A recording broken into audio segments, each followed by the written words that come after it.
In nomine Patris et Filii et Spiritus Sancti. Amen. Ave Maria, gratia plena, Dominus tecum, benedicta tu in mulieribus, et benedictus fructus ventris tui, Iesus. Sancta Maria, Mater Dei, ora pro nobis peccatoribus, nunc et in hora mortis nostre. Amen. Sancta Maria, sede sapientiae, ora pro nobis. Comenzamos este capítulo 10 del libro, en el cual vamos a hablar del hombre como síntesis de materia y de espíritu. Recordáis que esta descripción, el hombre síntesis de materia y de espíritu, estaba en el Lateranense IV, cuando hablaba de que en la creación Dios había creado lo corporal, lo espiritual y el hombre como una síntesis de ambos, o algo en lo que aparecía tanto la materia como en el espíritu. Es lo que vamos a profundizar ahora. Lo que haremos será partir de la noción bíblica de hombre, creado a imagen y semejanza de Dios. Diremos alguna cuestión sobre esto, con el tema de la terminología bíblica, que ya habíamos estudiado en los dos primeros capítulos, y ahí, se nos va a hablar de esa profunda unidad de aspectos materiales y espirituales.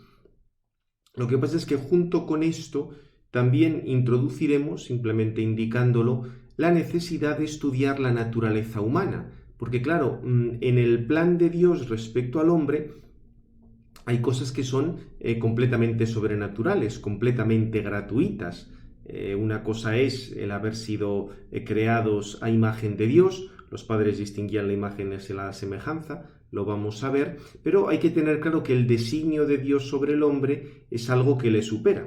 O sea, no se puede caer en el platonismo o en cualquier tipo de trascendentalismo de decir que el hombre es, una criatura esencialmente sobrenatural. No, somos esencialmente naturales, somos bastante más animales que racionales, como ya veremos. No podemos decir que estamos constituidos por lo sobrenatural ni ninguna cosa de estas. De hecho, dedicaremos todo el capítulo siguiente al tema de la llamada del hombre a lo sobrenatural, y ahí va a aparecer bastante claramente la diferencia entre una cosa y otra, pero ya desde el primer momento en que hablemos del hombre como imagen de Dios, hay que precisar, hay que indicar un poco todas estas cosas.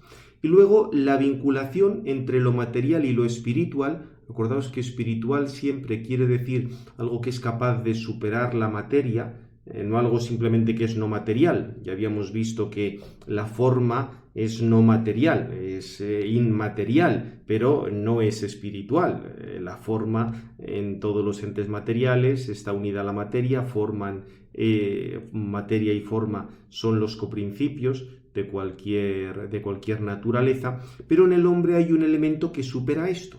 Ese es el elemento propiamente espiritual en el que vamos a profundizar, y para esto hay que estudiar las grandes operaciones del hombre, de conocimiento y de voluntad, y a partir de eso podremos formular con nitidez la expresión alma, forma del cuerpo, que como recordáis aparecía, además de que la utilice Santo Tomás, pero aparece luego en los concilios, en el concilio de Vienne, aparece también en el concilio Lateranense V, y esto nos va a permitir evitar extremos tanto del dualismo como del monismo.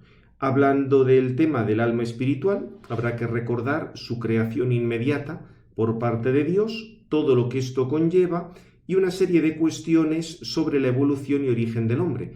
Dijimos ya brevemente algo, algunas cuestiones sobre la evolución en la lección anterior, pero veremos cómo se aplican al caso del hombre. Evidentemente tendremos que mantenernos en un nivel muy genérico, porque tratar de estas cosas con más detalle requeriría cursos monográficos y no hay tiempo para ello, pero alguna cosa sí que diremos. Y luego también creo que es un punto importante, recordaremos la relación que se da entre la persona y la naturaleza.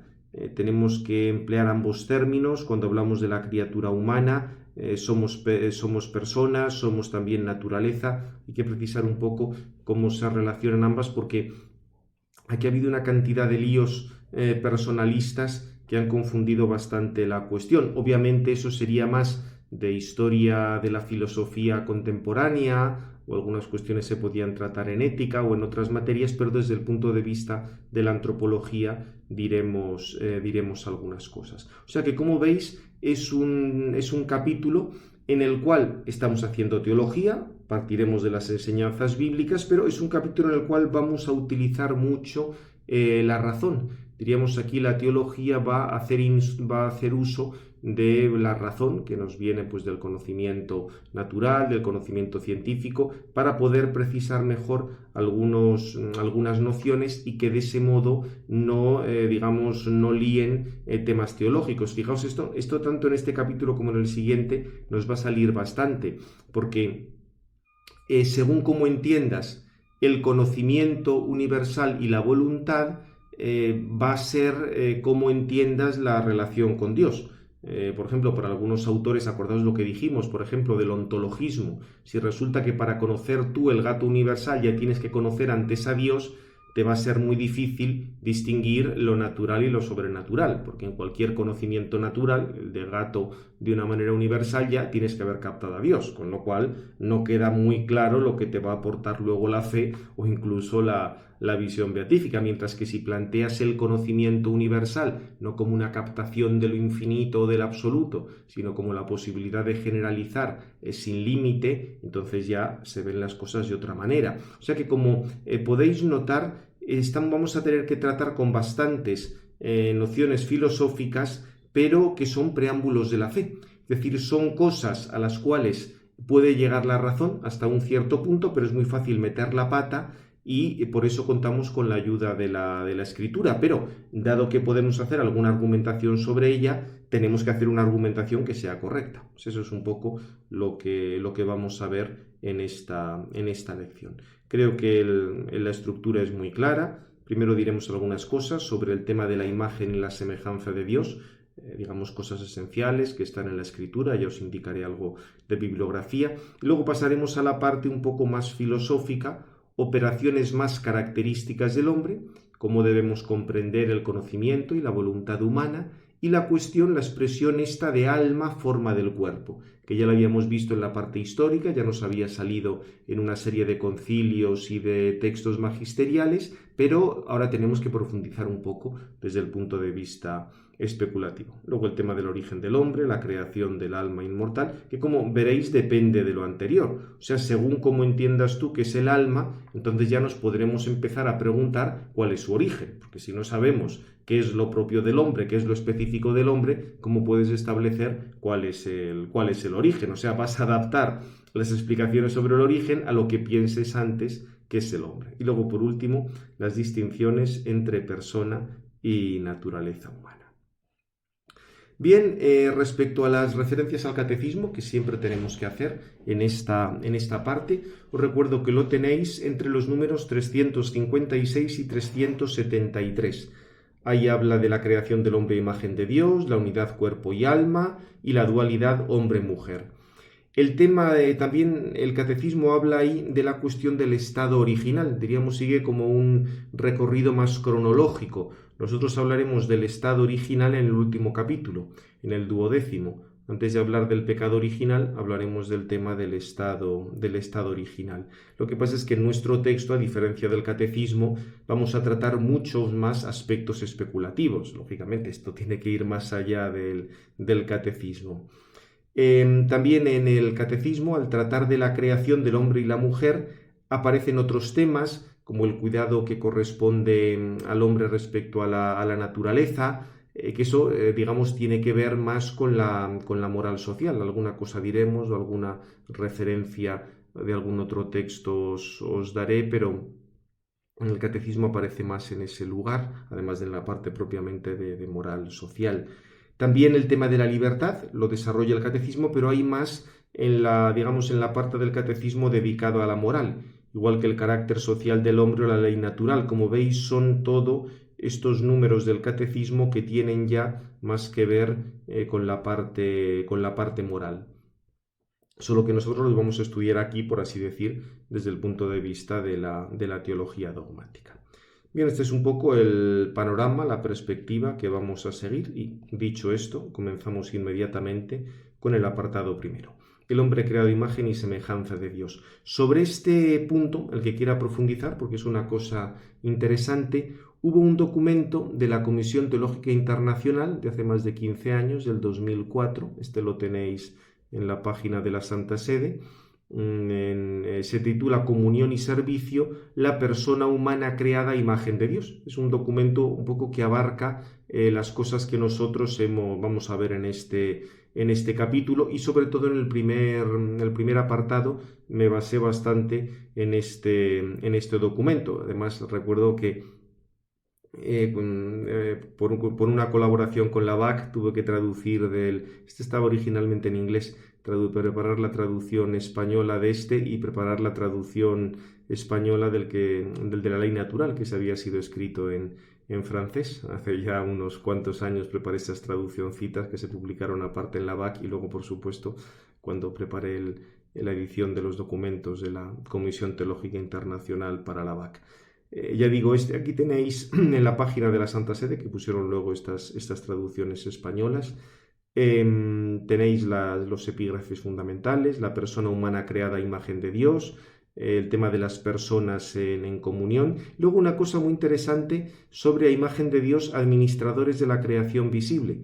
Aquí sale un poco el tema de la responsabilidad del hombre respecto a la naturaleza. Luego de esto se ha hablado muchísimo con todas las cosas de la ecología y demás, pero sinceramente creo que este documento es de las cosas que ha sacado la Santa Sede el más interesante. Sí, luego ha habido multitud de intervenciones posteriores de los papas, tenéis la misma Laudato Si del Papa Francisco, pero diríamos son ya cosas como mucho más amplias, más, por así decir, más homieléticas, más pastorales. Este es un poco más, digamos, es un poco más riguroso. Tampoco es que sea, diríamos, una cosa formalizada ni sea Santo Tomás, pero diríamos, tiene cosas más, es más riguroso en ese sentido. De hecho, creo recordar que lo preparó el padre Di Noia, andando el tiempo, luego fue arzobispo, ha estado en la Congregación de la Fe.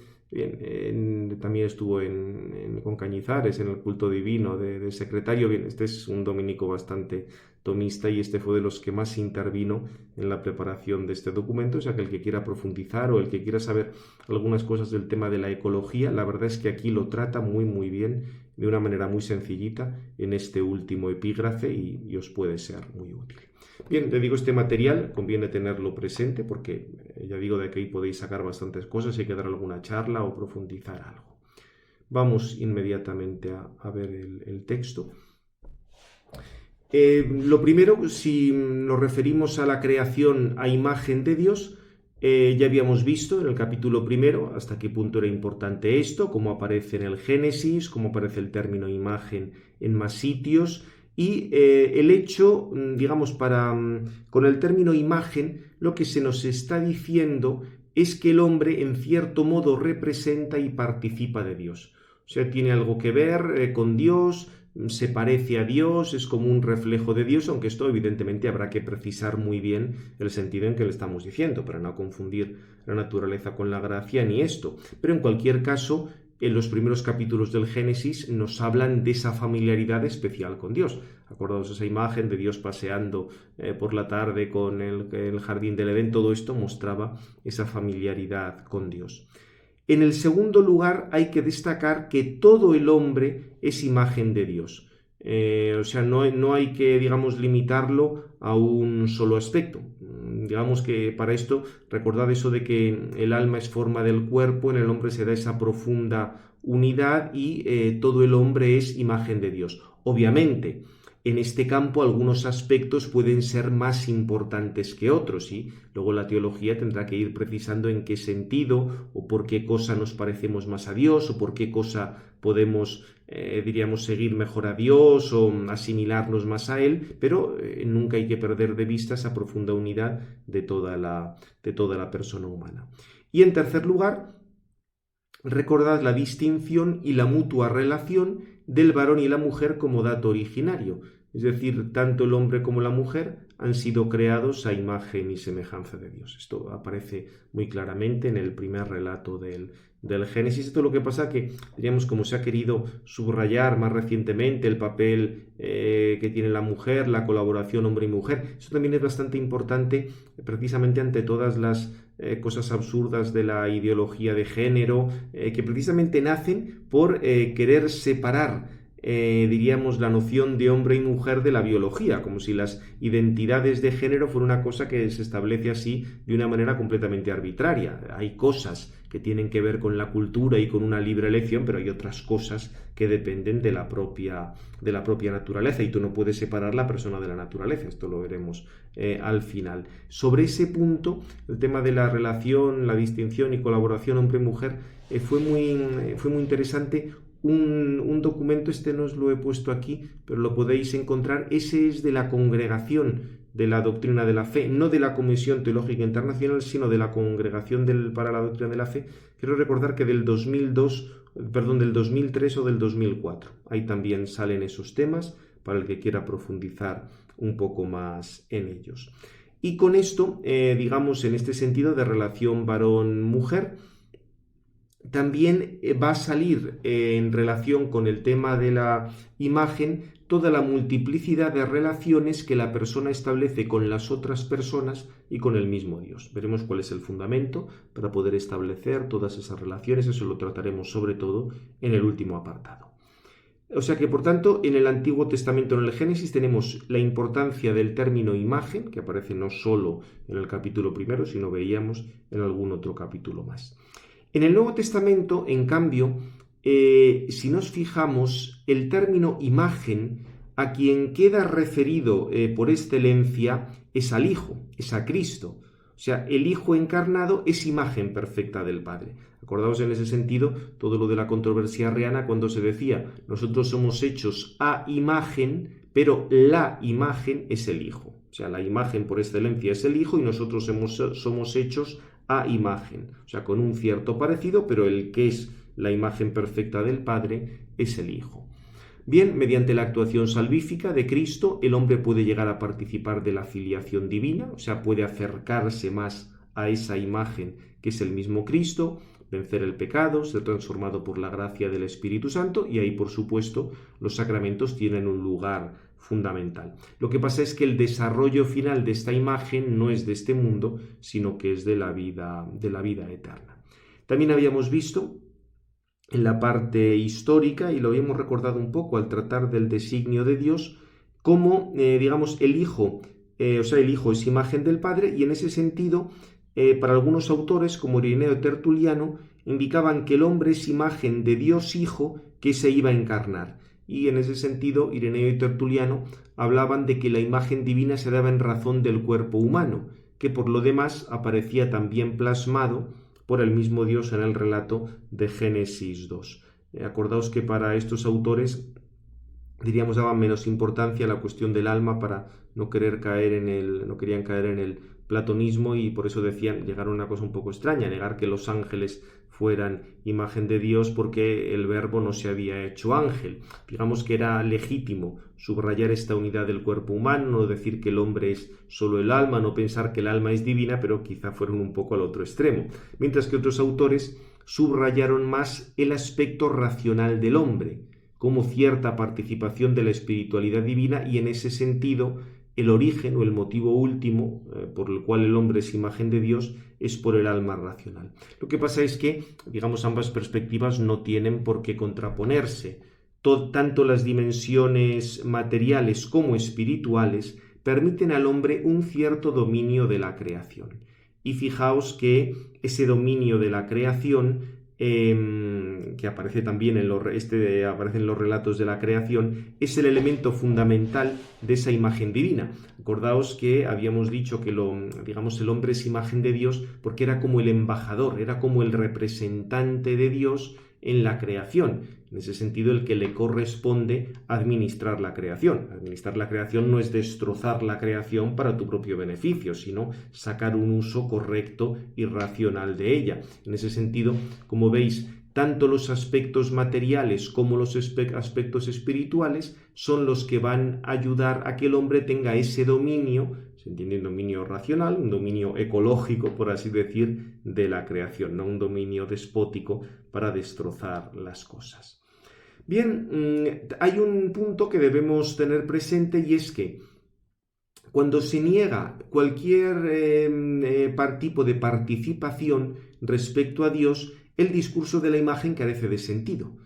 como sucede en las teologías apofáticas radicales. O sea, si ni siquiera podemos hablar de Dios, la creación no nos remite a Dios, no entendemos la creación como participación del ser, ahí no tiene sentido decir que el hombre es imagen de Dios. Diríamos ahí, como mucho podrías decir, no sé, que el hombre es el elemento del despliegue de Dios, pero que de Dios no podemos conocer nada y llegamos a Dios como por un éxtasis místico, pero sin ninguna imagen o sin ninguna palabra, un poco lo de algunos planteamientos neoplatónicos, acordaos que iban en este sentido, del uno no podíamos decir absolutamente nada, nuestro lenguaje no podía llegar a Dios, y esto es lo que había justificado que algunos que defendían este apofatismo, esto pasado también en nuestros días, acaben diciendo que todas las religiones son verdaderas. Lógicamente, si todas las religiones son verdaderas, es lo mismo que decir que todas las religiones son falsas, porque todas las religiones son verdaderas equivale a decir que dos proposiciones contradictorias son verdaderas.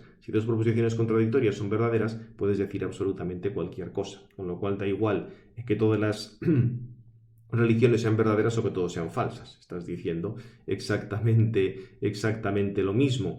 Ya digo que a esto llegas cuando niegas cualquier tipo de participación. Por eso todo lo que habíamos explicado de la creación como participación del ser. En el caso del hombre, obviamente es una participación del todo especial porque es un nivel del ser que te permite volver sobre ti mismo, que te permite conocer de una manera universal, que te permite la libertad, o sea, toda una serie de, digamos, toda una serie de cosas que te permite un lenguaje sobre Dios. Pero claro, si pierdes el tema de la participación del ser, ya no tiene ningún sentido hablar de la imagen de Dios. Caerías en ese apofatismo, acordaos lo apofático, el silencio, el no poder decir absolutamente nada. Es cierto, como explicaba Santo Tomás, que de Dios sabemos mucho más lo que no es que lo que es. Pero para poder, digamos, pero detrás de toda negación tiene que haber alguna afirmación. Algo podemos decir sobre Dios, aunque sea con muchísima dificultad y de una manera muy lejana. De nuevo remito al tema sobre el capítulo sobre la creación, donde salía toda esta cuestión de la participación y de la creación como la base para un lenguaje acerca de Dios. Porque además, repito, si no tienes clara la cuestión del hombre como imagen de Dios, digamos, hablar luego de un Dios personal o decir que Dios tiene operaciones personales que son análogas con las que tenemos nosotros, son todo discursos que carecerían de sentido cuando tú has negado ese tema de la participación. O sea que, como veis aquí, de nuevo nos sale la importancia de un planteamiento correcto de la participación, porque si no, hablar de imagen de Dios no tendría mucho sentido. Ahora, supuesto que hay que hablar de imagen de Dios y hemos recordado un poco las cosas que habíamos visto en otros temas, en los capítulos primeros, vamos a precisar un poco más las características del hombre como imagen de Dios.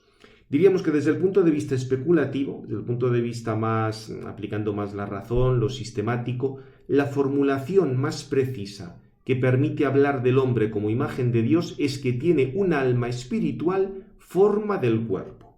Con lo cual tú tienes, por el alma espiritual, el hombre puede conocer de una manera universal, puede conocer que hay una causa última del universo, puede conocer el lenguaje acerca de Dios y por tanto va a poder recibir una revelación. Pero ese alma es forma del cuerpo, con lo cual también el aspecto corporal va a servir al hombre para ese dominio acerca de la creación, etc. Lo que pasa es que, digamos, tanto el tema de las operaciones como esta expresión del alma forma del cuerpo lo veremos más adelante. Pero hay una serie de características que aparecen con toda claridad en la Escritura. Tenéis, por ejemplo, el tema de la diversidad hombre-mujer, la diversidad masculino-femenino, que la Escritura atribuye a la iniciativa de Dios. Eso está claramente cuando se habla de la imagen de Dios los creó, varón y mujer los creó. Obviamente, como sucede en toda la creación, esto me figuro que ya os quedaría claro, esta diversidad en la creación se realiza mediante las causas segundas. Acordaos que en el mismo relato del Génesis aparece como unas criaturas dependen de otras. Por ejemplo, cuando aparece la hierba se dice verdee la tierra, hierba verde. Con lo cual sí, la hierba es creada por Dios, pero depende de la tierra. Y también en el caso, o sea, acordaos lo que veíamos en la última lección del tema anterior, cuando Santo Tomás habla de si podían aparecer nuevas especies. Dice que sí, con tal de que, digamos, van a depender de las anteriores o van a depender de causas que ya están, pero en ese sentido esa novedad puede darse.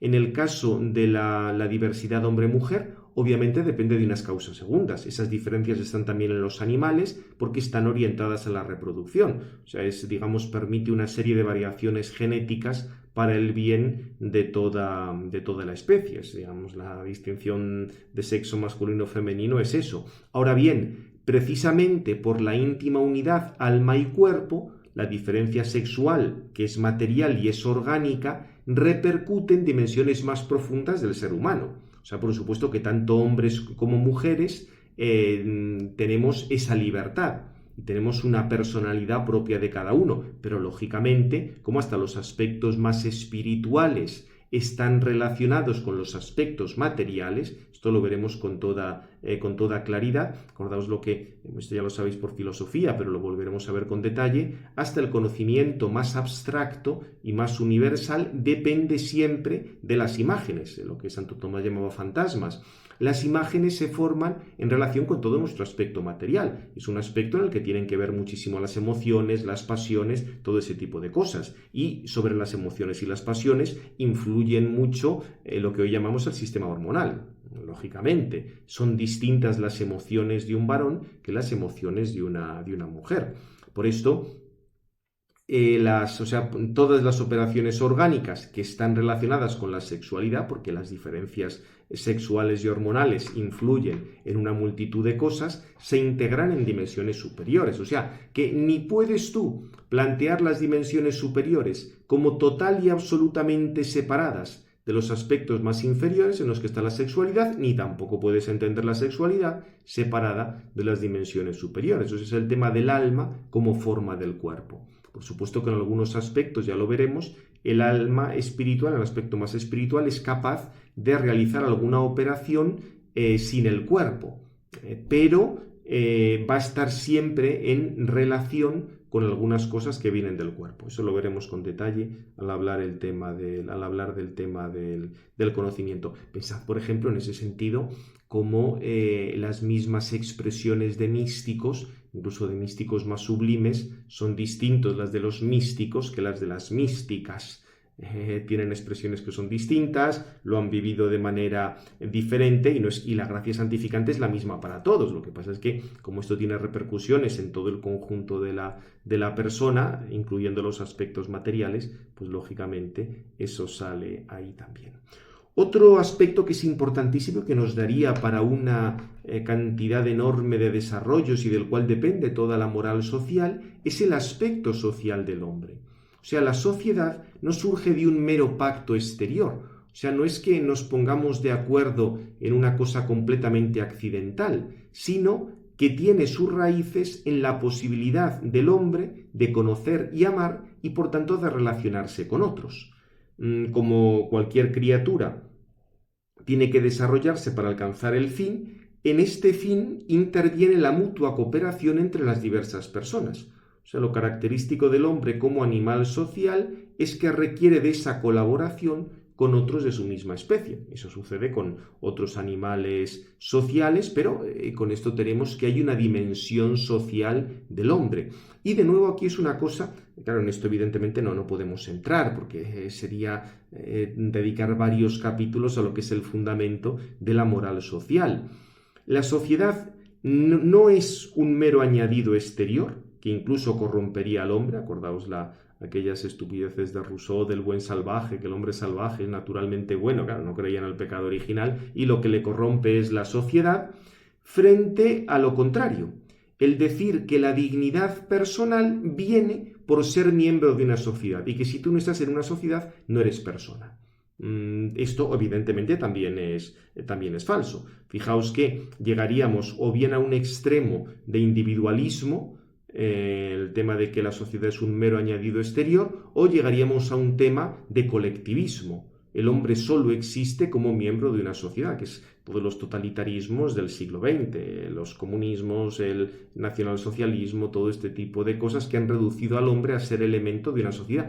Que fijaos que esto se puede comparar con sistemas filosóficos. Diríamos, en los más individualistas sería un sistema filosófico más de tipo empirista, algo muy de la cultura anglosajona, y lo otro, los sistemas totalitarios o societarios, tendrían más que ver con un racionalismo, con una captación del absoluto y el hombre como parte de esa totalidad, un poco una cosa más spinosiana.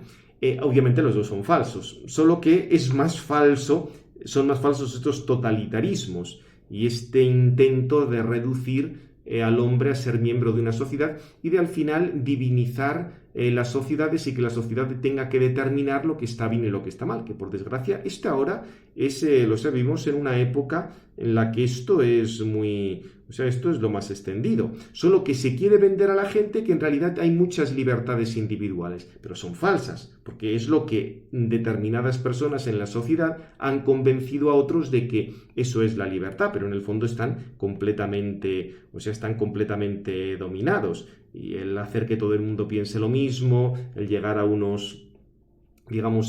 ese aplanamiento social, el que la persona tenga que depender solo de la sociedad, todas estas cosas de que pueda haber un salario así, un subsidio universal por no hacer nada y por ser parte de la sociedad.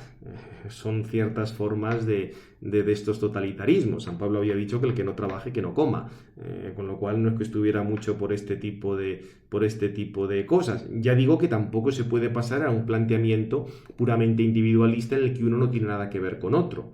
No, sí que tenemos que ver unos con otros, pero no hasta el punto de que existamos como personas por la sociedad. De esto algo hablaremos en el capítulo final al hablar de en qué consiste la persona. Bien, lo que pasa es que, dejando aparte estas disquisiciones, que son así más, diríamos, ya más especulativas o más teológicas o filosóficas, desde el punto de vista literal y filológico, o sea, el estudio del término imagen, como ya decíamos en el capítulo primero de este libro, está indicando a alguien que representa a otro. O sea, un embajador es imagen del rey que lo ha enviado. Y en ese sentido, el hombre debe representar a Dios ante la creación material. Ese es el sentido que tiene el dominio respecto a la creación material. El hombre tiene cierto dominio respecto a la creación material y así representa a Dios. ¿Y cómo es capaz de tener ese dominio? Porque tiene una serie de facultades y de operaciones. El conocimiento intelectual, la voluntad libre, todas estas cosas permiten que representemos a Dios. Fijaos que para representar a Dios tenemos que poder conocerle. Aquí representar, vedlo siempre en el sentido de embajada, porque lo que utiliza la palabra de Dios, o sea, el término de imagen, era un poco como el embajador es imagen del rey que lo ha enviado, y obviamente el embajador tenía que estar en contacto con aquel que le había enviado. Por eso, fijaos, el hombre tiene una serie de obligaciones respecto a la naturaleza. Por eso no es correcto hablar de derechos de plantas o derechos de animales, porque ni las plantas ni los animales son personas, pero lo que sí existe es una serie de obligaciones del hombre para con la creación material. Porque pensad que un dominio indiscriminado ni siquiera permitiría al hombre alcanzar su fin. O sea, no solo es que se oponga al designio de Dios, sino que un dominio indiscriminado acabaría destruyendo al propio hombre. Otra cosa distinta es cómo se consigue que el dominio no sea indiscriminado, porque claro, si es a base de todas esas manifestaciones o las huelgas climáticas o todo ese tipo de cosas que es simplemente para transmitir un poco la idea de que la naturaleza es como una divinidad o la Pachamama o todas estas chorradas, claro, por ahí no se consigue absolutamente nada. Lo que tiene que haber es un mayor conocimiento, una voluntad correctamente orientada por la razón que te lleve a un uso razonable de la creación. O sea, ese dominio sensato, esa administración de la creación tal como responde al designio de Dios, lo cual quiere decir que no puedes destrozar las cosas por las buenas, sino que tienes que utilizarlas con cabeza, digamos hay que respetar el ambiente, todo ese tipo de cosas. O sea que aquí De nuevo sale una cantidad enorme de cosas con todo el tema del el dominio respecto a la creación, la administración de la creación, cómo hay que entenderlo. Lo que pasa es que, repito, eso es más de un aspecto de moral social. ¿Cuáles son las obligaciones del hombre desde el punto de vista social respecto al ambiente, respecto al entorno? Aquí simplemente he apuntado lo que serían los puntos básicos y repito que aquí el gran peligro que tenemos en esto es que se quiera colar con la excusa del respeto o de la administración correcta de la creación,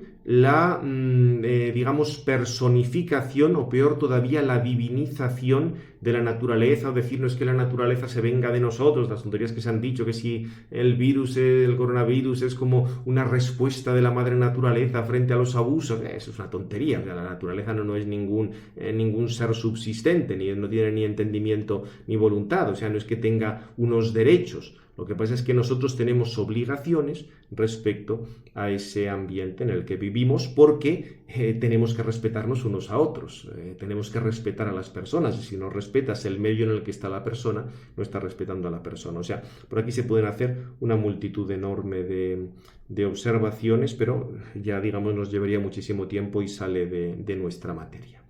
Y por último, en este apartado, lo que hay que recordar es, esto tiene que ver tanto con la estructura de la asignatura como con cuestiones de historia de la teología, y es que cómo pasamos de la consideración del hombre como imagen de Dios a la consideración teológica de la naturaleza y la gracia. Porque encontráis, eso es muy común tanto en la Sagrada Escritura, aparece mucho el término imagen, luego los padres de la Iglesia lo tratan mucho, también en el contexto de la controversia arriana, pero cada vez más se difundió la terminología y todo el estudio de la naturaleza y la gracia. Vamos a decir unas palabras sobre esto. Fijaos que la noción del hombre como imagen de Dios nos ofrece una visión de conjunto sobre la persona humana a la luz de la revelación. El hombre ha sido creado a imagen de Dios, tiene una serie de misiones, tiene que representar a Dios, tiene que relacionarse con Dios. Lo que pasa es que ya desde el principio se veía que había que profundizar más. Por ejemplo, Ireneo y Tertuliano tenían bastante claro que la imagen sería lo que nosotros denominamos una participación ontológica que nunca se pierde. Es decir, tú nunca puedes dejar de ser imagen por mucho que peques. Mientras que la semejanza tenía más que ver con una transformación moral que se había perdido por el pecado, que se perdía por el pecado. Por eso se habla mucho de esto en San Ireneo. Tenemos una imagen que tiene que recuperar la semejanza. Cristo ha venido para que el hombre hecho a imagen de Dios recupere la semejanza divina que ha perdido en el pecado. Pero esto no es simplemente un invento de estos dos, de San Ireneo y de Tertuliano, sino que fijaos lo siguiente. Tanto en el Antiguo como en el Nuevo Testamento hay una invitación de Dios a que el hombre responda a las llamadas divinas. Todo aquello de las alianzas, las distintas alianzas que Dios va proponiendo al pueblo en el Antiguo Testamento, la de Noé, la de Abraham, luego en Moisés, todas estas cosas. Claro, con lo cual, ahí ya no se habla tanto de imagen como de la respuesta libre del hombre. Se da, por supuesto, en el Génesis, que el hombre está hecho a imagen de Dios, pero lo que va apareciendo luego en el Levítico, en el Deuteronomio, en el Éxodo, es que el hombre tiene que responder libremente a esa alianza que Dios le propone. Con lo cual, tenemos una situación de pecado del hombre, aparece también el perdón del mismo, aparece la promesa del Espíritu Santo en el Antiguo Testamento, en el Nuevo ya como, ofrecido con una amplitud mucho mayor que antes, con lo cual tenemos que en la persona humana hay como distintos estratos en la relación con Dios. Algunos pueden quedar dañados o deben restaurarse, y por eso está el tema de la respuesta libre del hombre. O sea, el hombre ya tiene esa libertad, pero no basta con tener esa libertad, sino que hay que elegir de la manera adecuada. Y si eliges de esa manera adecuada, pues vas a estar en una situación nueva. Esa elección depende de que cuentes con el don del Espíritu Santo. El mismo salir del pecado se consideraba una gracia por parte de la misma Sagrada Escritura, con lo cual, junto con el tema de la imagen, que diríamos tenemos por creación, aparece el tema de la gracia de estos dones especiales de Dios, y ahí va a tener mucho que ver, va a entrar en juego la respuesta libre del hombre. Con lo cual, como veis, del tema imagen y semejanza, que era una cosa, diríamos, menos precisa, en el que se mezclaban muchísimas cosas, cada vez va a aparecer más el tema de una naturaleza en la cual está la libertad, pero una naturaleza que ha quedado dañada, hay una situación de pecado y se va a dar una renovación por la gracia. Todo el tema de la justificación en el Nuevo Testamento, la promesa de la venida del Espíritu Santo que aparecía en el Antiguo, todas estas cosas. Con lo cual, esto lo veremos con más detalle en el capítulo próximo, en la medida en que se subraya que la vida nueva otorgada por el Espíritu Santo, o sea, que hay una vida nueva otorgada por el Espíritu Santo, la pregunta que va a surgir es, ¿pero esa vida nueva, esa situación del hombre es algo constitutivo o es algo completamente distinto? Es algo que nos desborda. Y esta serie de preguntas es lo que va a llevar en el curso de los siglos a preguntarse por el tema de la relación de la naturaleza y la gracia. ¿La gracia en realidad se reduce a la naturaleza? ¿Es simplemente como un desarrollo de lo que ya está? ¿O es algo completamente nuevo? Es lo que habrá que tratar, sobre todo en la lección siguiente. Claro, si nos damos cuenta de la trascendencia de Dios, está claro que el hombre no es divino. Divino solo es Dios. El hombre es una criatura como que cualquier otra, solo que el hombre puede ser divinizado. Dios ha hecho una serie de promesas y además esto, repito, importantísimo. Para el perdón de los pecados y para la vida nueva de la gracia hace falta la colaboración humana. Esto se plantea ya con toda claridad en el Nuevo Testamento, pero lo tenéis en el Antiguo Testamento. El tema de la respuesta a la alianza es la colaboración humana, es lo que está pidiendo Dios. Por otra parte, en nuestros días esto es muy importante por otro motivo, y es cómo podemos aplicar al hombre la noción de naturaleza. Este término, ya vimos en el capítulo anterior, el término naturaleza tiene mucha importancia al hablar de la creación material. La naturaleza no es determinismo, acordaos, ya lo hemos visto, y como no es determinismo, el hombre es un cierto tipo de naturaleza. Gracias a esto se pueden plantear las nociones como la de ley natural. Repito, no lo de las leyes naturales, que ya vemos que es un modo de unas regularidades, pero que no es que sean leyes en sentido estricto, ley natural en el sentido de la naturaleza del hombre y sus tendencias. Claro, esto es fundamental, porque si no planteas el tema de la moral a partir de una ley que depende de una naturaleza y hablas de la naturaleza, ¿cómo puedes entrar en diálogo con quien tiene posiciones religiosas diversas de la fe cristiana? Otra cosa es que tengas que explicar bien lo que es naturaleza y cómo comprenderla, pero por eso es tan importante. Y aquí ese otro documento a que os hacía referencia antes, de la Comisión Teológica Internacional sobre la ley natural, ese lo podéis buscar también en los documentos de la Comisión Teológica Internacional. Esperad, os digo exactamente la fecha, porque aquí está Comunión y servicio, era un poco posterior. En busca de una ética universal, la nueva mirada sobre la ley natural, de 2009. ¿Veis? También lo tenéis en español. Bien, por eso, ya os comento, hay que emplear bien las nociones de naturaleza, gracia, sobrenatural, porque si no, parecería que los dones del Espíritu Santo son algo ajeno al hombre, pero también existe el riesgo contrario, perder la trascendencia de Dios y pensar que el hombre ya es un ser divino y que solo tiene que caer en la cuenta de ello. Claro, con esto se pierde completamente la noción de imagen de Dios y se lía absolutamente todo. Por eso, en los epígrafes siguientes, lo que vamos a hacer a lo largo de este tema es toda una serie de reflexiones para ver cuáles son los elementos esenciales de la naturaleza humana. Porque si tú no tienes claro qué es la naturaleza humana, hablar luego de la relación con Dios no se va a poder entender. ¿Cómo hay que comprender la unidad material-espiritual? Si no entendemos la naturaleza humana, esto tampoco lo entendemos bien. Y para esto hace falta profundizar en las operaciones del hombre que le permiten establecer relaciones personales, conocimiento y amor, y cuál es su fundamento más profundo, la existencia de un alma espiritual inmortal que es forma del cuerpo humano, con lo cual aquí tenéis ya un poco la estructura de lo que vamos a ver en las lecciones siguientes. O sea que, como veis, con este tema de imagen Hemos dado un poco la perspectiva más histórica, hemos señalado toda una serie de temas, pero que luego habrá que desarrollar paso a paso con esto, el tema de las operaciones más características del hombre, el alma como forma del cuerpo, etc., que veremos ya, si Dios quiere, en las siguientes lecciones. Pues terminamos con esto. Gloria al Padre, al Hijo y al Espíritu Santo, como era en el principio, ahora y siempre, por los siglos de los siglos. Amén. Sagrado Corazón de Jesús, en vos confío.